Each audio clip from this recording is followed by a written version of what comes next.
En este día vamos a continuar comentando sobre los huesos de la cara. En esta oportunidad vamos a hablar sobre los huesos palatinos y huesos cigomáticos. Vamos a empezar hablando sobre el hueso palatino. Primero su ubicación. ¿Dónde está ubicado el hueso palatino? El hueso palatino está ubicado posterior al hueso maxilar. El hueso palatino, ahora, ¿qué forma tiene? El hueso palatino tiene una forma de una L mayúscula, es decir, que si lo ponemos así como una representación, va a tener una estructura, una lámina horizontal y una lámina vertical o lámina perpendicular. Entonces, si lo vemos aquí en esta ilustración, podemos ver en esta vista aquí, que esta vista es una vista posterior, podemos ver su lámina horizontal y su lámina vertical. Entonces ahí tenemos la letra L mayúscula. Es importante que relacionen siempre las imágenes o las estructuras con otros objetos familiares, ¿verdad? Que se le hagan familiares para que de esa forma lo recuerden mejor. Ok, entonces, como vemos, pues de igual forma es un hueso irregular porque a pesar de que presenta la forma de L, tiene muchas otras irregularidades. Presenta un proceso que es el proceso piramidal, que lo comentamos posteriormente, y no es un hueso neumático porque no posee ninguna cavidad aérea en su espesor. Ok, entonces una vez comentado las generalidades, vamos a pasar a ver sus partes. Entonces, como ya habíamos mencionado, va a estar formado por una lámina horizontal y una lámina vertical o lámina perpendicular. Ok, entonces, pero ¿por qué se llama perpendicular? ¿Qué es perpendicular? Entonces, si tomamos como referencia esta ilustración de aquí del hueso palatino, podemos observar que hay esta estructura horizontal. Entonces, vamos a tomar esta línea horizontal. Entonces, ¿por qué perpendicular? Porque perpendicular es decir que lleva una dirección contraria a esa línea. Como ven, es vertical, entonces tiene una dirección contraria. Si hubiese otra estructura con la misma dirección, entonces sería paralelo. Como en este caso lleva una dirección contraria, entonces es una línea perpendicular. Ok, entonces por eso se denomina también a esta estructura como lámina perpendicular, aunque también la pueden llamar como lámina vertical. Vamos a empezar a hablar entonces de la lámina horizontal. Esta lámina va a ser una estructura cuadrilátera aplanada de superior a inferior. Va a ser esta estructura que vemos aquí esta estructura, ¿ya?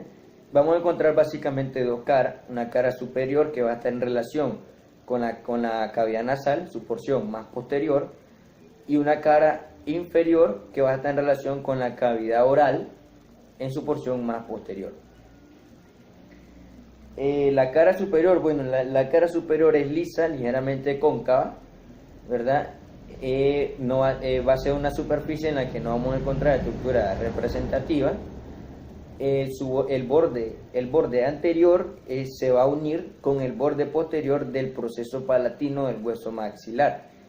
Entonces, como vemos, esta lámina horizontal va a ser una estructura de continuación con el proceso palatino. Unidos estos dos huesos van a formar lo que es el paladar duro.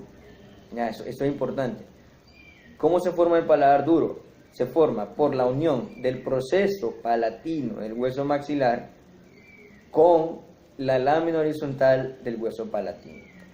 Ok, entonces, la cara inferior ya decíamos que iba a estar en relación con la cavidad oral, y si buscamos aquí en una ilustración, aquí en esta imagen nosotros vemos lo que es los procesos palatinos del maxilar.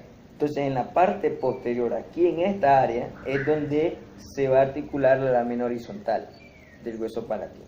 Entonces, la superficie inferior o la cara inferior de la lámina horizontal, de igual forma, va a ser una superficie rugosa, ligeramente convexa, y se va a continuar con la cara inferior del proceso palatino del maxilar. La lámina horizontal, en su porción medial o en su borde medial, va a tener esta estructura de aquí sobresaliente. Esta estructura, una vez que el hueso se fusiona con el hueso contralateral, van a formar lo que se conoce como cresta nasal. Entonces, si recuerda, el proceso palatino del maxilar también posee una cresta nasal. Entonces, esta cresta nasal se va a articular con la cresta nasal del proceso palatino del maxilar y van a formar una sola, ¿ya? Ahora, en el extremo posterior o en la punta posterior de esta cresta nasal se va a encontrar la espina nasal posterior. Acuérdense de la espina nasal anterior que la comentábamos en hueso maxilar. El borde lateral de la lámina horizontal va a estar en relación con la base de la lámina perpendicular o la lámina vertical que vemos aquí. Ok, entonces, bueno, si observamos en el vértice o en el ángulo de unión entre la lámina horizontal y la lámina perpendicular, en su porción posterior, vamos a encontrar esta estructura forma triangular. Eso es lo que se conoce como apófisis piramidal, que la comentaremos posteriormente. Ahora vamos a comentar un poco sobre la lámina perpendicular o lámina vertical del hueso palatino. Esta lámina de igual forma va a constituir de dos caras, una cara lateral y una cara medial. La cara lateral, bueno, sería esta estructura aquí de la lámina perpendicular. Podemos verla aquí también en esta ilustración. Sería esta de aquí. Entonces, la cara lateral va a estar en relación con la fosa infratemporal y a su vez va a ayudar a conformar la fosa pterigopalatina. Y la cara medial va a estar en relación con la cavidad nasal, su porción más posterior, ¿verdad? Ahora, vamos a hablar cada una de ellas. Hablemos primeramente de la cara medial o cara nasal. Esta cara es ligeramente lisa, ¿verdad? Con algunas irregularidades, como podemos observar en esta imagen. Vamos a encontrar esta primeramente aproximadamente en la unión de su tercio posterior con sus dos tercios superiores. Vamos a encontrar esta cresta que se denomina cresta conchal, que va a servir de inserción para el extremo posterior de la concha nasal inferior. ¿Ya? Entonces, como vemos, no sé si recuerdan que en el hueso maxilar, en la cara medial, también había una cresta conchal. Entonces, aquí es donde viene a articularse la concha nasal inferior, que es un hueso independiente.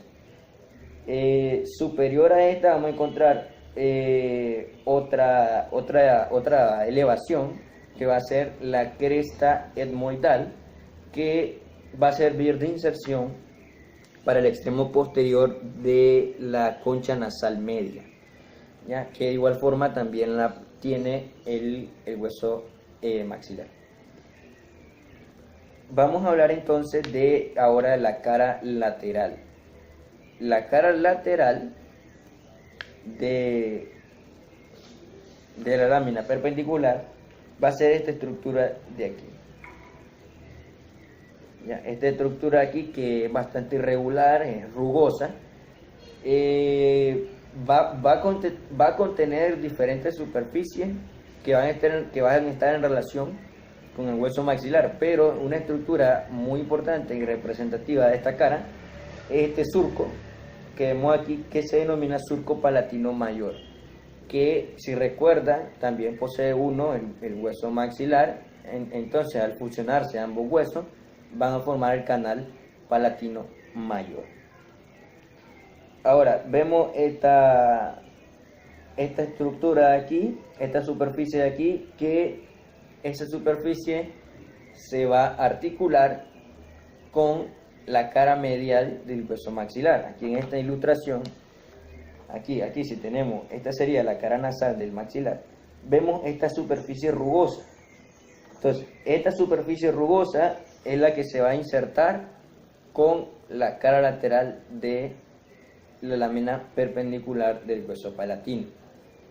Y aquí también vemos el surco palatino mayor.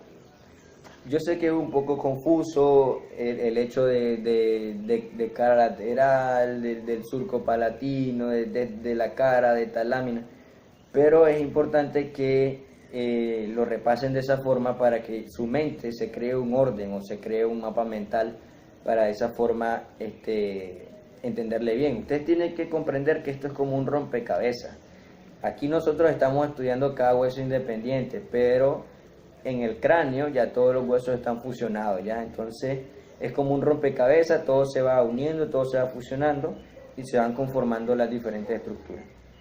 Ahora, si podemos ver en la parte superior, podemos ver estas dos apófisis, estos dos procesos, los cuales tenemos el proceso orbital, que va a ser esta parte de aquí. El proceso orbital va a ayudar a conformar lo que es la pared medial de la cavidad orbital, ¿ya? En su parte más posterior. Tenemos también esta estructura que se encuentra en la parte posterior, que sería el proceso esfenoidal, debido a que esta estructura se va a articular con el hueso esfenoidal. Ahora, entre ambas apófisis se va a formar esta escotadura o incisura que se denomina escotadura esfenopalatina. Ahora, ¿por qué es importante esto? Es importante porque cuando el hueso esfenoide se articule, aquí en esta ilustración lo podemos ver mejor, cuando el hueso esfenoide se articule aquí, esta zona va a quedar cerrada y se va a formar este agujero. Una vez que el hueso esfenoide se articule, esto va a quedar cerrado y se forma este orificio que se denomina agujero esfenopalatino. En estas ilustraciones podemos observar cómo se forma este agujero. Podemos observar que es de la formación del hueso palatino con el hueso esfenoidal.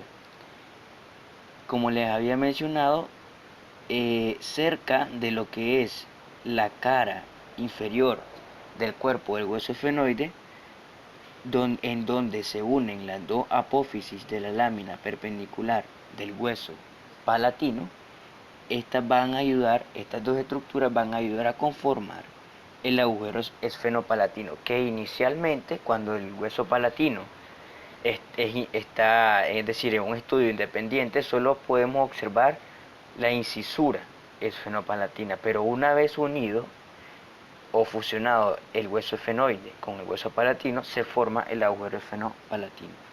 De igual forma, es importante conocer cuál es la importancia de este agujero. Es la comunicación entre la fosa pterigopalatina y la cavidad nasal y viceversa. Además de que también permite el acceso a vasos y nervios que van a irrigar e inervar estas diferentes cavidades. Si observamos en la lámina de la derecha, en este corte sagital, podemos observar coloreado en azul lo que representa el hueso palatino. Podemos observar que estamos viendo la cavidad nasal. Ese sería su entrada, es decir, por su parte medial. Ahora, por su parte lateral va a estar en comunicación con la fosa pterigopalatina. Este agujero, de igual forma, sirve para el paso de vasos y nervios que reciben el mismo nombre. Una vez comentado tanto su lámina horizontal como su lámina perpendicular, vamos a pasar a comentar la apófisis piramidal. La apófisis piramidal, como su nombre lo menciona, tiene forma piramidal, y esta estructura de aquí vamos a encontrar que es una estructura rugosa, en la cual en su parte central vamos a encontrar una superficie cóncava y lisa. Esta apófisis piramidal se va a fusionar con la apófisis pterigoide del hueso esfenoide, con el objetivo de formar la fosa pterigoidea. De esa forma hemos comentado un poco sobre lo que es el hueso palatino. Ahora, una cosa importante para que no se le olvide, que el paladar duro, entonces, una vez ya comentado, tanto el hueso maxilar como el hueso palatino, estos huesos van a ser los encargados de formar el paladar duro. Tanto el hueso maxilar anteriormente, el hueso palatino posteriormente. El hueso maxilar ocupa prácticamente los 2/3 del paladar duro y el hueso palatino ocupa el tercio restante posterior.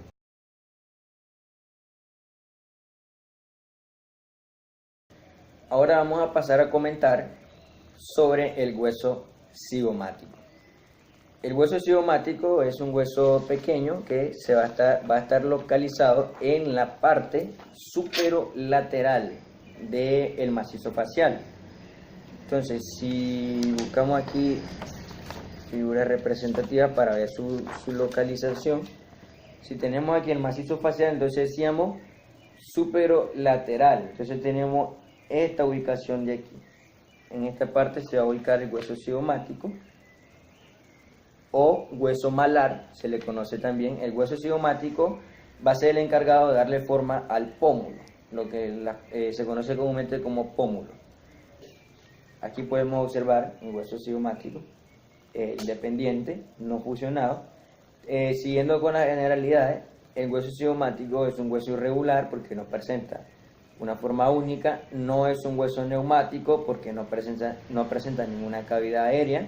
Y podemos ver una ilustración del hueso cigomático en donde vamos a determinar que va a tener esta estructura de aquí, que va a ser el proceso frontal por su articulación con el hueso frontal, esta estructura de aquí que va a ser el proceso temporal por su articulación con el proceso cigomático del hueso temporal, y esta estructura aquí que va a pasar a articularse con el proceso cigomático del hueso maxilar. ¿Ok? Entonces vamos a hablar primeramente del cuerpo y posteriormente de su estructura adyacente. Su cara externa o facial va a ser esta, que va a ser una cara ligeramente convexa y rugosa, en la cual va a ser este lugar de inserción para algunos músculos, como los músculos cigomáticos. Y vamos a encontrar este orificio de aquí, que va a ser orificio cigomático facial. Vamos a tener también lo que es la cara orbital, que va a ser la cara que va a estar en relación con la cavidad orbitaria, ayudando a conformar su pared lateral. En esta cara vamos a ver que es una cara lisa, ligeramente cóncava, en donde vamos a encontrar este orificio que se denomina el orificio cigomático orbital, por donde pasa el nervio cigomático orbital. Este orificio, a medida que se adentra en el hueso, se bifurca y va a formar o va a tener dos orificios de salida. Este orificio que ya mencionamos, y el otro orificio es el que se encuentra en la cara temporal, que es este de aquí, que se denomina orificio cigomático temporal. Ahí nomás podemos comentar la cara temporal, que es una cara cóncava y lisa que va a estar en relación con la fosa temporal. Posteriormente vamos a hablar entonces de sus procesos. Tenemos el proceso frontal, que se va a articular, aquí lo podemos observar de mejor forma. Este sería el proceso frontal, que se va a articular con el hueso frontal para terminar de delimitar lo que sería la cavidad orbitaria. Tenemos también este proceso, que es el proceso temporal, que se va a articular con el proceso cigomático del hueso temporal y va a conformar una estructura importante que sería esto que se llama arco cigomático. El arco cigomático, que es esta estructura de aquí. Y también se va a articular con el proceso cigomático del hueso maxilar en esta área de aquí, para ayudar a conformar lo que ya mencionábamos en hueso maxilar, el reborde infraorbital. De esa forma hemos comentado el hueso palatino junto con el hueso cigomático. Espero que esta información les sea útil y posteriormente estaremos comentando los demás huesos de la cara. Muchas gracias.